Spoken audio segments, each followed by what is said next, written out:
Invitados Cinemex, bienvenidos a un Detrás de la Magia muy especial. Digo especial porque tenemos a un invitado, una leyenda viviente. ¿Quieren saber de quién estoy hablando? Pues se trata de ni más ni menos que de Slash. Slash, welcome to Mexico. Bienvenido a Cinemex. How are you? I'm good. Amazing. Well, before we start talking about Nothing Left to Fear, let's start talking way back. How the slasher film become? How do you decide to create your own film production company? Well, first I decided I was going to work on producing the first movie. And then at that point is when I decided to call the production company Slasher Films. And that was a couple of years ago. Because you're a fan of horror movies. Very big fan, yeah. And claim your offering.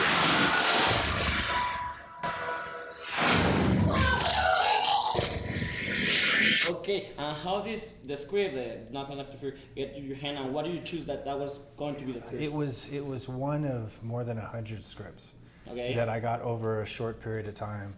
And it was just I thought it was a good story. It had a combination of different things that I thought were really good together. And I thought it was just scary enough and all that. Let's talk about Nothing Left to Fear. Is it true that it's based on a urban legend there in Kansas City? No, it's based on the urban mythology that Stull, Kansas is one of the 7 gateways to hell. Okay. And so that's been something that Stull, Kansas has been having to deal with for many years. But there is all this sort of internet mythology that goes back a few hundred years on the history of this town.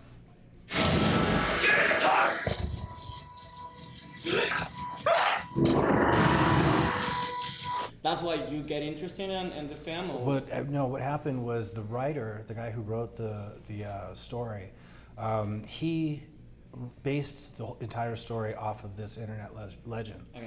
And so when it was delivered to me, it was already a finished story. But I thought that the myth was actually really great, that it was a real place. Okay. How was working with Anthony Leonardi, the director? Anthony is great. Anthony was, we interviewed a lot of directors, some well-known directors, some other sort of different directors, obscure directors. And he was the one that came in and was the most passionate and had the vision of the entire movie already in his head when he sat down. And very creative guy, and really enjoyed working with him. And it was really great because, we had some really interesting situations with financing for the movie. And at one point we'd had a certain amount of money to make the movie, and at the very last minute we lost most of that money. And so he had to rewrite the script and reformulate how he was going to shoot it basically on set. So he did an amazing job.